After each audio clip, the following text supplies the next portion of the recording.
graça e a paz do Senhor Jesus. Amém, irmãos? É com imensa alegria e satisfação que nós estamos aqui hoje, começando um estudo da Palavra de Deus. Nós vamos estar chamando esse estudo de estudo querigma. Algumas pessoas me perguntaram o que significa, pastor, a palavra querigma.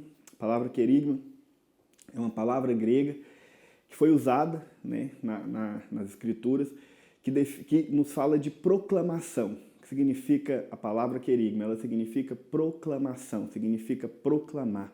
E é exatamente isso que nós queremos estar fazendo nesses dias. Então, o meu objetivo com esse estudo da palavra é poder proclamar as verdades do Evangelho, proclamar as verdades da palavra. Nós vamos estudar a palavra, é claro, não vai ter como nós fazermos um estudo profundo de tudo que nós vamos estar mencionando aqui, mas o objetivo do meu coração é poder transmitir vida para você que está nos ouvindo, para você que está nos assistindo, que você possa ser tremendamente marcado, tocado por cada uma dessas mensagens, por cada uma dessas palavras que nós vamos estar falando, e nós vamos estudar livros da Bíblia. Eu gosto muito de estudar os livros da Palavra de Deus, os livros da Bíblia, e à medida que nós somos estudando, nós vamos estar compartilhando, nós vamos estar ministrando essa vida ao seu coração. Esse é o desejo do nosso coração, esse é o nosso intuito, e eu queria muito que você abrisse seu coração para isso. Nós vamos começar nossos estudos, o estudo querigma, estudando as cartas, as epístolas paulinas, que são as cartas que Paulo escreveu, que Paulo deixou à sua igreja. E a primeira carta que nós estaremos estudando vai ser a carta aos Romanos. É uma das cartas, talvez uma não, na minha opinião, é o que nós temos talvez de mais completo, completo no que diz respeito ao Evangelho, ao Evangelho de Deus, que é aquilo que nós proclamamos, aquilo que nós anunciamos. Provavelmente é uma das cartas onde Paulo realmente explanou de forma muito plena, muito completa, tudo o que significa o Evangelho, todas as suas diretrizes, aquilo que ele significa para nós. E esse é o desejo do nosso coração, que nós possamos estar compartilhando essas verdades ao seu coração, de maneira tal que você possa ser tocado aonde você estiver. Eu queria começar, antes de nós começarmos de fato, estudar aqui a palavra, ler alguns versículos, os primeiros versículos ali, eu queria que você nessa hora orasse aonde você estiver. Eu quero orar por você também, para que você possa estar recebendo de Deus. É importante, quando nós nos achegamos à palavra para estudá-la, é importante que nós cheguemos com esse coração, esse desejo de receber vida.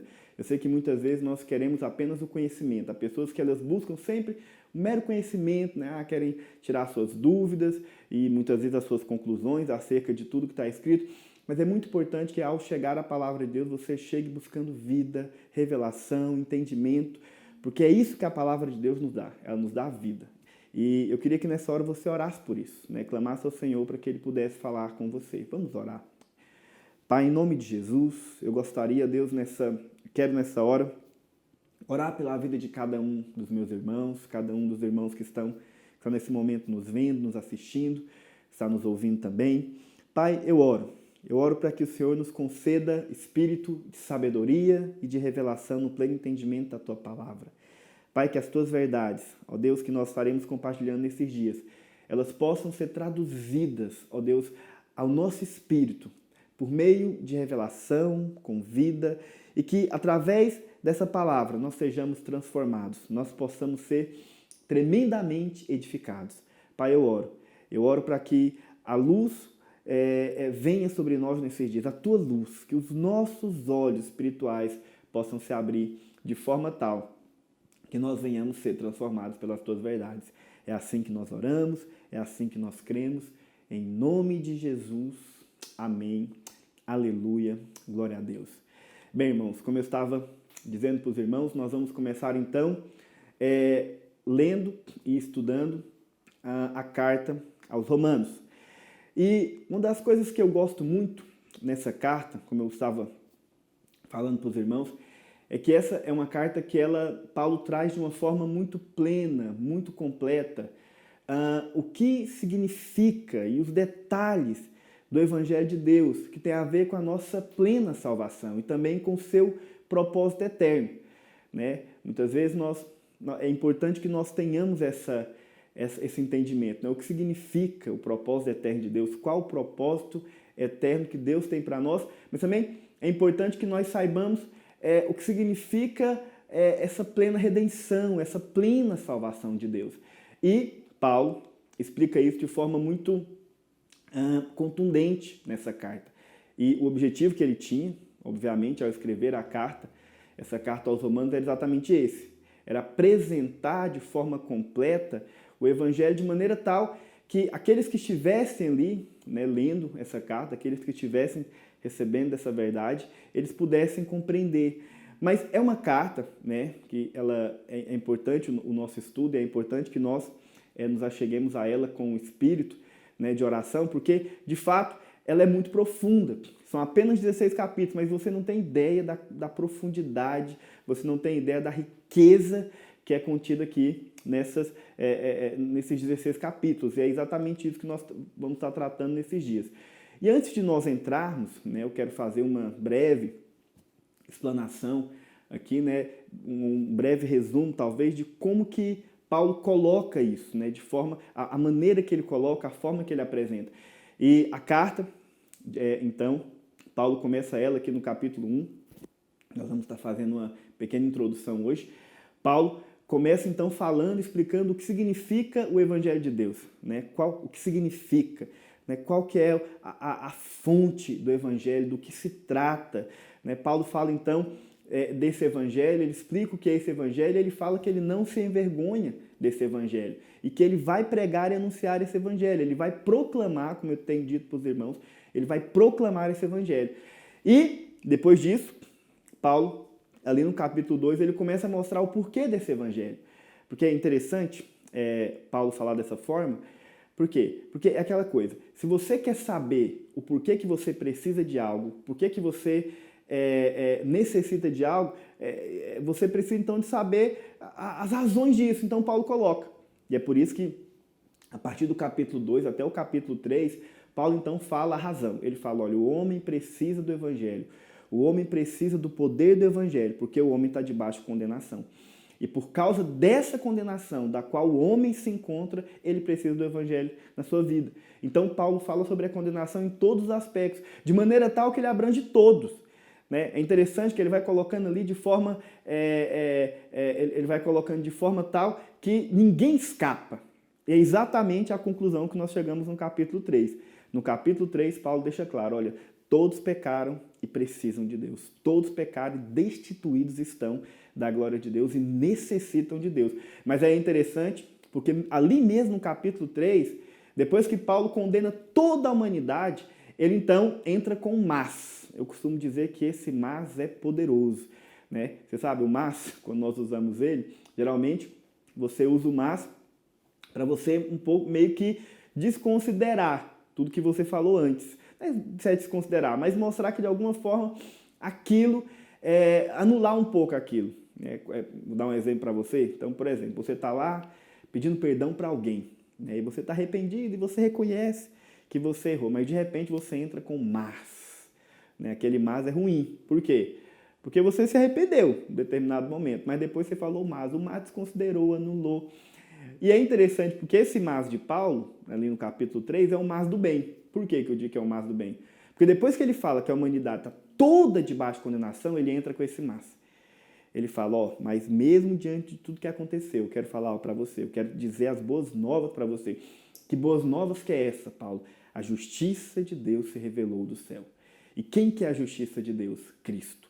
E é aqui onde entra, de fato, Paulo começa aqui a mencionar todos os pormenores da redenção, todos os pormenores do Evangelho. Ele começa a mostrar que mesmo o homem estando debaixo de condenação, ele pode ser justificado. Então, ali no capítulo 3, aí, no finalzinho do capítulo 3 até o capítulo 5, Paulo fala, então, sobre a questão da justificação. E ele mostra essa justificação, a maneira como ela acontece. No capítulo 4, Paulo dá um exemplo de justificação, né, mostrando ali Abraão.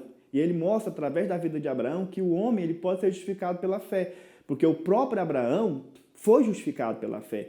No capítulo 5, Paulo então mostra alguns pormenores também dessa justificação, a maneira como ela acontece, e o que ela traz para nós, quais são os benefícios da justificação, aonde ela nos coloca. Depois, no capítulo 6, Paulo fala sobre, ele abre todo, né, o capítulo 6 ali, falando, mais uma vez, sobre a condição do homem, mas como que o homem pode ser liberto do pecado. Capítulo 6 é um capítulo que fala do pecado, mas também fala sobre como que o homem pode ser liberto do pecado, e é poderoso, né, esse capítulo. Lá no capítulo 7, Paulo fala de um outro detalhe, que o homem não só tem que ser liberto do pecado, mas o homem também tem que ser liberto da lei. Que, na verdade, para ser liberto do pecado, ele tem que ser liberto da lei. E, no capítulo 8, nós temos o que nós podemos dizer que é o ponto central, né, do livro da Carta aos Romanos. Posso dizer para você que esse é um dos capítulos mais importantes de todo o Novo Testamento. O capítulo 8, talvez você já leu ele várias vezes, né? Quando nós falamos sobre que nada pode nos separar do amor de Deus, está ali no capítulo 8 de Romanos, mas no capítulo 8, Paulo então fala sobre o propósito eterno de Deus, né? Sobre o que tinha no coração de Deus, o desejo dele, o que está no seu coração e o que ele deseja para todos nós, desde o início, né? Desde que, antes mesmo do mundo ser mundo, o que estava no coração de Deus a nosso respeito. Paulo então aborda isso no capítulo 8.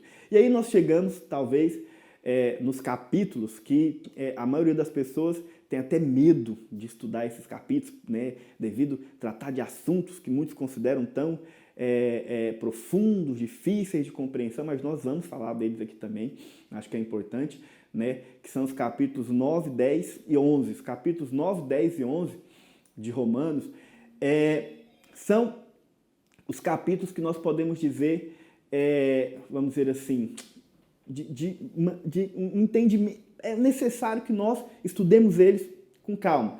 Mas é importante que você abra o seu coração. Por quê? Qual que é o tema, né? Vou falar para você do que se trata esses 3 capítulos. Esses 3 capítulos, eles aparecem aqui porque é como se Paulo estivesse abrindo um parêntese, vamos dizer assim, né? Do capítulo 1 ao capítulo 8, Paulo fala sobre toda a questão do Evangelho, o que ele significa, né? Fala sobre a justificação, sobre a redenção, sobre a condenação do homem, sobre o propósito eterno de Deus, e é como se ele desse um encerramento aqui. Capítulo 8, ele então deu um encerramento de tudo que ele queria nos falar. Você sabe, uma coisa interessante, esqueci de falar, mas aproveitando ainda, né, dentro desse contexto de introdução, todas as cartas, nós vamos começar estudando as cartas de Paulo aqui. Você vai perceber algo interessante nas cartas de Paulo. Todas elas seguem o mesmo padrão. Paulo divide as suas cartas em 2 blocos, podemos assim dizer. Que blocos são esses, pastor? Esses 2 blocos que Paulo coloca aqui, sempre ele começa, o primeiro bloco, ele era exatamente chamado de querigma. O que é o querigma, como eu já falei para os irmãos? É a proclamação. Então, Paulo sempre começa as suas cartas proclamando. Ele sempre começa as suas cartas falando do Evangelho, proclamando o Evangelho, proclamando a graça de Deus. E esse é o primeiro momento da sua carta. Então, na carta aos Romanos, do capítulo 1 ao capítulo 8, é o que nós chamamos de querigma. Amém? É a proclamação. Mas depois vem a segunda parte. A segunda parte, toda carta, você pode ler todas elas, as cartas de Paulo, elas seguem o mesmo padrão. Ele começa proclamando, depois vem o didaquê. O que é o didaquê? É quando Paulo começa a falar de questões práticas da sua vida. Vou explicar para você como que isso funciona, para você poder entender. É mais ou menos o seguinte, sabe? Muitas vezes nós temos a tendência a querer falar das verdades da palavra para as pessoas exigindo. Você tem que fazer, você deve fazer, aquela coisa toda. Isso tudo se torna um grande fardo, se torna um grande peso. Por quê? Porque não é que você não sabe o que você deve fazer, né? Não é que você não sabe qual que tem que ser o seu proceder. Todos nós sabemos. E Paulo não anula isso. É por isso que tem o didaquê. O didaquê é exatamente isso. Paulo vem falar o que se espera de cada um de nós. Qual deve ser a nossa conduta? Como que nós devemos nos conduzir? Mas qual que é o diferencial? Isso aqui é tão poderoso. É porque antes de Paulo falar o que você deve fazer, ele fala quem você é em Cristo. E isso é poderoso. Porque essa tem que ser a nossa mensagem. Esse é o querigma, essa é a proclamação. Percebe? Antes de falar, você deve andar como filho, você deve andar em santidade, você deve fazer isso. Não, Paulo chega e fala, não, você é filho, você é santo, você é redimido, você é justificado. Uma vez que eu tenho a revelação, uma vez que eu tenho o entendimento, uma vez que os meus olhos se abriram para o que eu sou, aí algo poderoso acontece. Então eu posso andar. É interessante que você vai ver isso de forma muito clara na carta aos Efésios.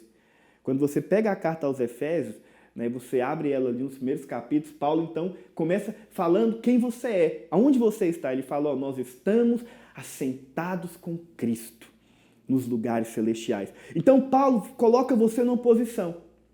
Uma vez que Paulo coloca você naquela posição, interessante, que lá no capítulo 4 de Efésios, Paulo fala o seguinte, em outras palavras, ele falou, agora que você sabe quem você é, ande de maneira digna da vocação a qual você foi chamado. Olha que poderoso. Primeiro, você assenta, depois você anda. É exatamente a maneira como nós devemos proclamar o evangelho da graça de Deus. Você sabe, todas as vezes que você exige que as pessoas façam, todas as vezes que você exige uma conduta, sem antes dizer quem aquela pessoa é em Cristo, você está condenando ela a um grande fardo, um peso. Ela não é capaz de fazer. Percebe? Mas quando ela tem revelação de quem ela é, então ela pode andar.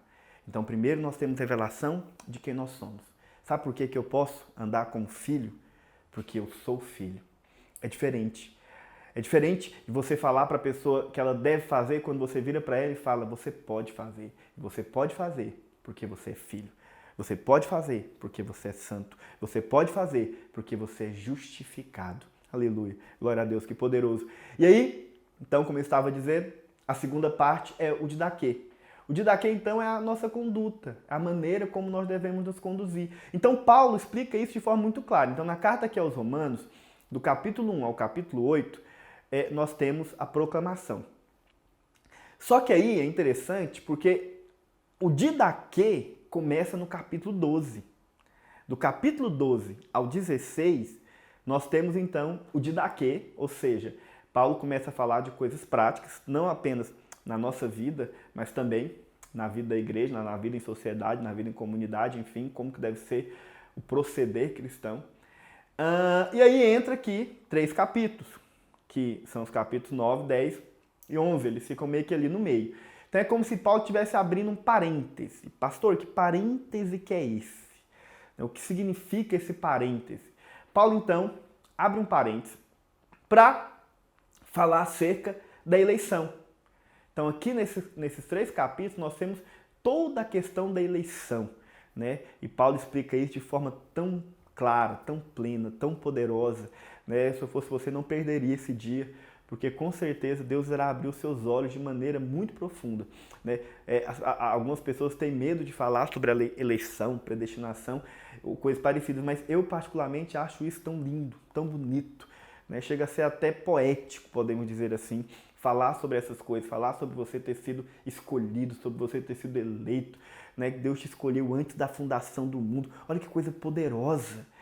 Sabe, irmãos, enquanto muitos ficam incomodados com palavras assim, eu quero falar para você que eu me sinto tão amado, tão querido, tão aceito pelo Senhor. Bem, e por fim, nós temos então, do capítulo 12 ao capítulo 15, nós temos então essa parte do didaquê, que é o ponto onde Paulo começa a falar acerca da transformação, né, da transformação da alma, a transformação da nossa vida, né, a conduta, a prática e tudo que esse evangelho nos proporcionou. E no capítulo 16 nós temos então a conclusão de Paulo. Então vai ser basicamente isso que nós vamos estar estudando nesses dias. Os irmãos sabem, Romanos é considerado por muitos o 5º evangelho. Eu sei que ele não entra ali, né, na contagem dos evangelhos, né, são 4 evangelhos, os irmãos sabem disso, mas Romanos é considerado o 5º evangelho porque ele mostra exatamente as verdades do evangelho. Agora, é interessante porque ele mostra talvez de uma forma mais ampla, mais completa, mais plena e com uma revelação diferente, até mesmo porque foi exatamente isso que Paulo experimentou. Então, se nos 4 evangelhos primeiros ali, né, nós temos o Deus Emanuel, Jesus era Deus conosco, aqui em Romanos, algo poderoso acontece. Ele deixa de ser o Deus conosco para ser o Deus em nós. Ele agora habita, ele agora mora. Nós somos a sua habitação. E é exatamente isso que Paulo coloca aqui. Mas, vamos então entrar de fato aqui agora no Evangelho propriamente dito. Na carta propriamente dita. Eu queria que você pegasse a sua Bíblia, se você tem uma aí em mãos, e você vai abrir na carta aos Romanos, e nós vamos ler aqui, primeiramente, o capítulo 1, ok? Pega a sua Bíblia, eu queria que nós começássemos a ler agora, acompanha comigo a leitura.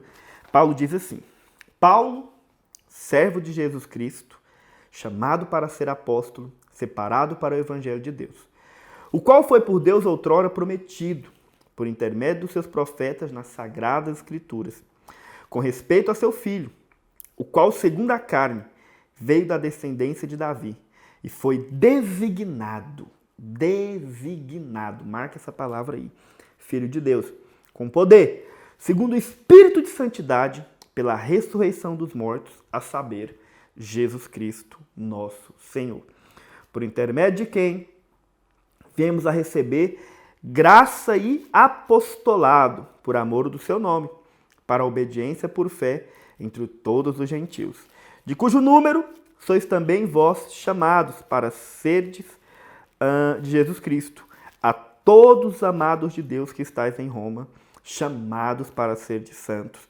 graça a vós outros e paz da parte de Deus, nosso Pai, e do nosso Senhor Jesus Cristo. Só até aqui, por enquanto.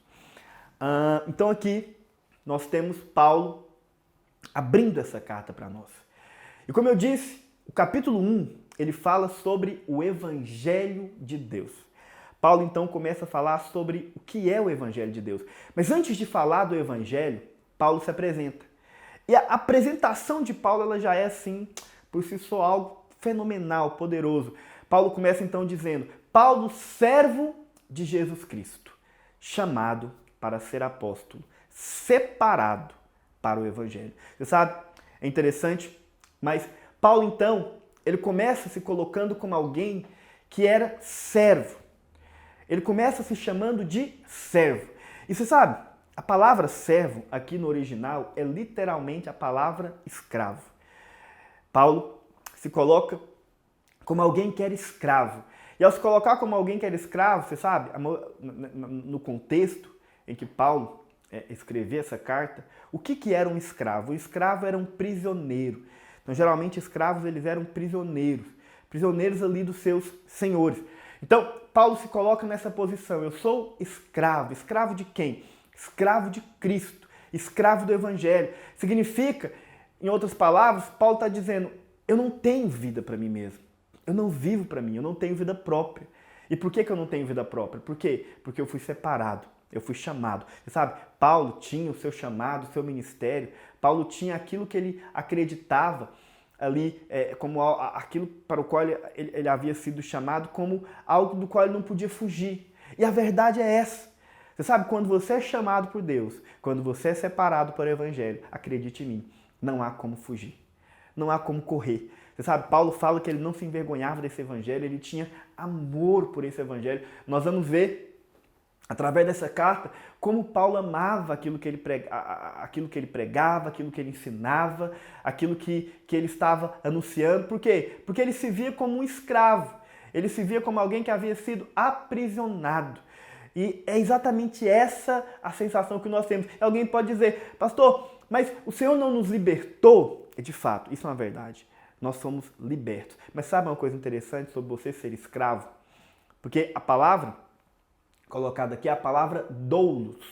E o que significa a palavra doulos? Doulos era a palavra que eles usavam para falar sobre um certo tipo de escravo, que eles chamavam nós chamamos de escravo de orelha furada. Então, os irmãos sabem, no Antigo Testamento existia essa pronúncia, existia esse tipo de escravo. O escravo de orelha furada era aquele escravo que ele trabalhava como escravo por um certo tempo, ali com o seu Senhor, mas ele ganhava em algum momento ali a sua carta de liberdade. Ele podia ser liberto. Mas, né, por várias razões, às vezes por amar muito o seu Senhor, por ter constituído família, enfim, uma série de coisas ali na casa onde ele era escravo, ele decidia algo. Ele decidia permanecer como escravo. Então, por decisão própria, aquele escravo se tornava escravo. Então, esse escravo, ele recebia um furo na sua orelha. E por isso nós chamamos ele de escravo de orelha furada, o doulos. E Paulo fala que é exatamente esse tipo de escravo que ele era. Por que eu estou te falando isso? Porque esse é um escravo que decidiu ser escravo.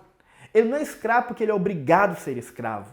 Não, Paulo decidiu voluntariamente ser escravo do Evangelho, ser escravo do Senhor Jesus Cristo.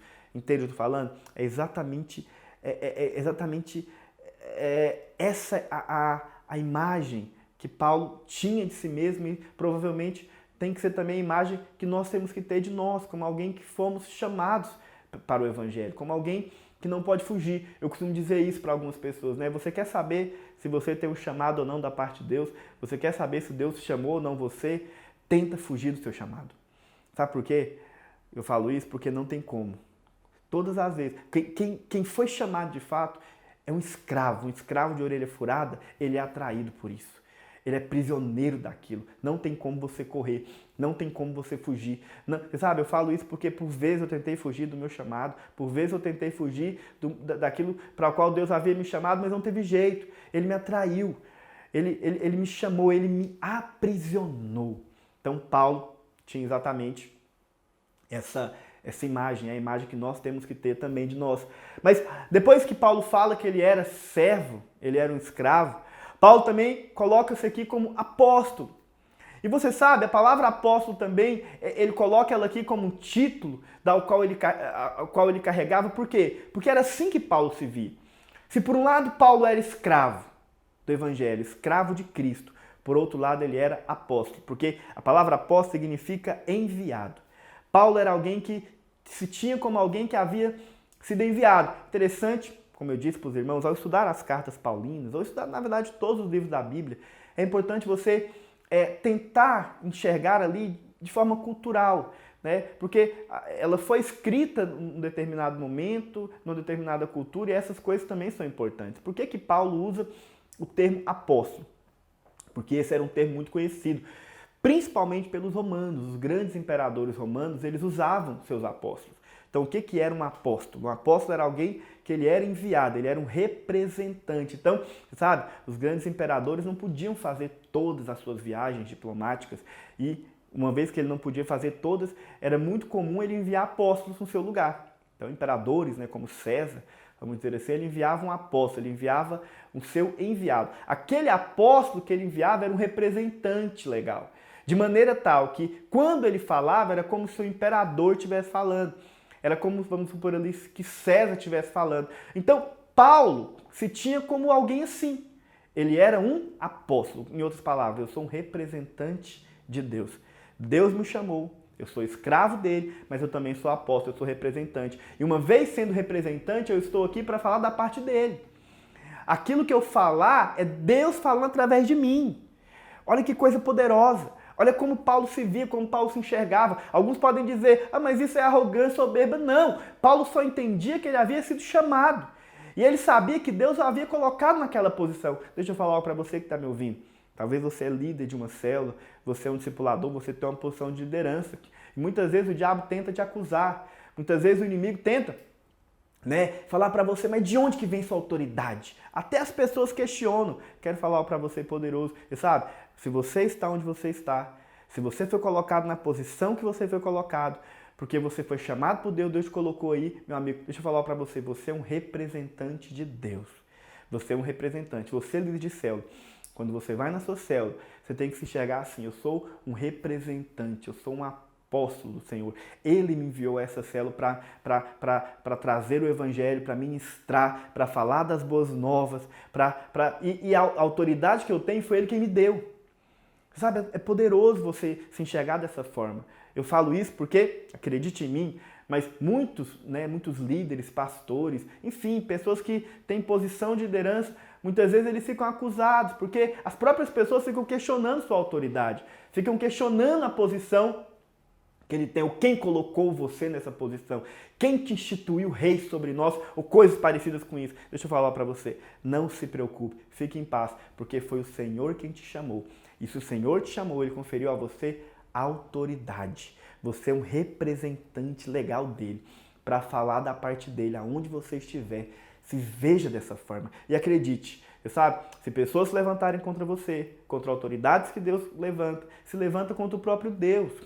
Essa que é a verdade. Por isso não deveríamos ficar com medo. Por isso você nem deveria ficar tentando sustentar qualquer coisa. Sabe? É poderoso isso. Mas é muito importante que você entenda. Você não está onde você está. Você não foi colocado nessa posição porque você quis. Talvez você nem estava buscando. Essa que é a verdade.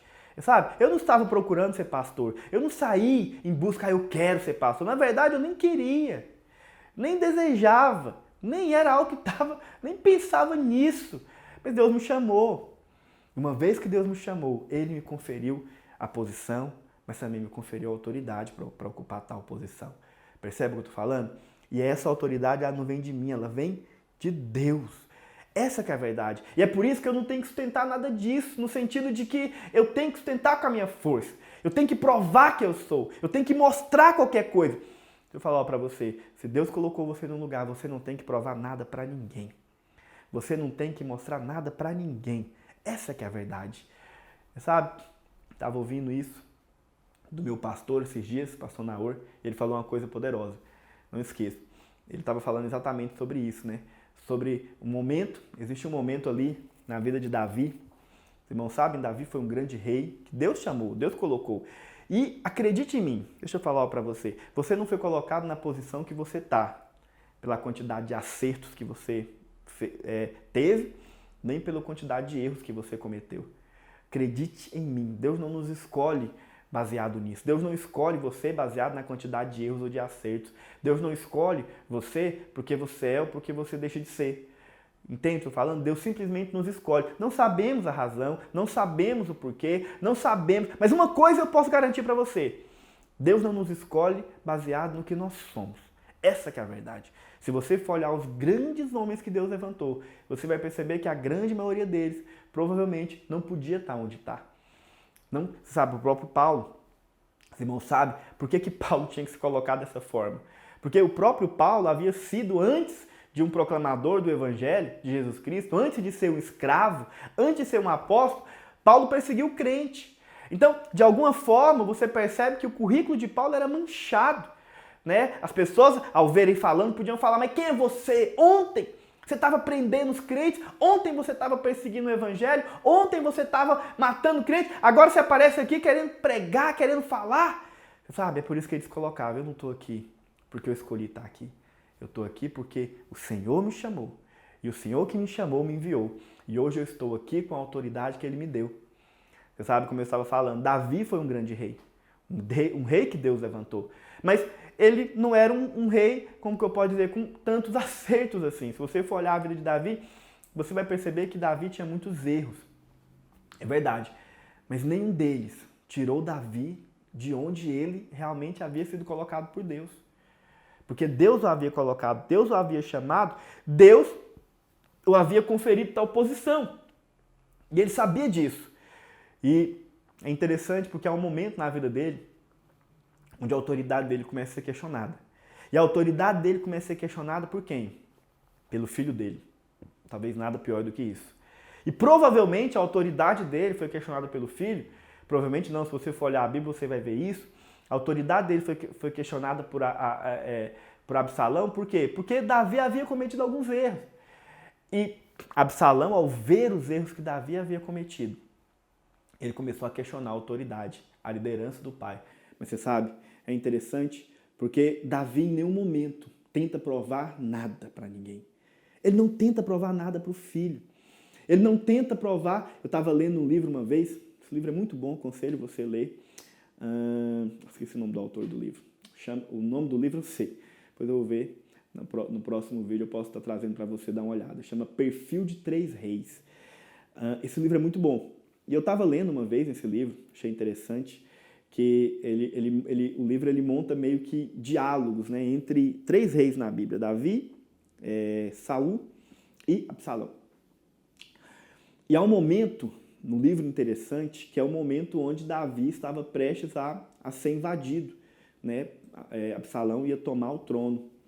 E no livro ele conta um possível diálogo que houve, né, entre um dos soldados ali de Davi, que chegou nele e falou: mestre, Senhor, meu rei, seu filho está vindo para tomar o seu trono, seu filho está vindo para tirar você daqui, e você não vai fazer nada. Interessante a resposta que Davi dá. Davi fala: olha, eu não tive que mover um dedo para estar onde eu estou. Eu não tive que mover um dedo para ser rei. Eu também não tenho que mover um dedo para poder defender o meu reino. Se Deus me colocou aqui, é Ele quem vai me defender. Se Deus me justificou, se Deus me colocou nessa posição, a minha justiça vem dele. Deixa eu falar para você que está me ouvindo nessa hora. Nós estamos encerrando nosso vídeo, mas eu quero deixar essa palavra para você. Você sabe, você como apóstolo, você como enviado, como alguém que Deus chamou, não há necessidade que você prove coisa alguma. A sua justiça, ela vem de Cristo. A sua justiça vem do Senhor. Foi Ele quem colocou você aí. É Ele quem vai justificar. Foi Ele quem colocou você aí. É Ele quem vai te capacitar. Foi Ele quem colocou você onde você está. A autoridade que você tem vem dele. De maneira tal que questionar a sua posição é questionar o próprio Deus. É questionar o que Deus fez. É questionar a escolha dele. Entende o que eu estou falando? Por isso, você pode ficar seguro. Amém? Eu quero deixar essa palavra para você. Eu sei que nós não podemos falar tanto hoje, mas eu acredito que o que nós falamos, né, nesse vídeo certamente já falou de alguma forma ao seu coração. Né? Fique com essa palavra, medite nessa palavra. Né? Nós voltamos amanhã com mais um vídeo. No vídeo de amanhã nós vamos falar um pouco mais sobre o capítulo 1 e sobre o significado, né? ou quais são os pontos aqui contidos no Evangelho de Deus. E eu acredito que Deus tem muito para falar conosco. Amém? Feche seus olhos mais uma vez. Eu gostaria de terminar esse vídeo orando por você. Pai, em nome de Jesus, eu quero abençoar a vida de cada um dos irmãos que viram esse vídeo, que ouviram essa mensagem. Pai, eu oro para que essas verdades que foram colocadas, que foram faladas, elas possam, de fato, trazer vida àqueles que estão ouvindo. Eu declaro e profetizo, ó Pai, que a revelação ela será de maneira tal que vai produzir realidade, vai produzir transformação, vai produzir mudança.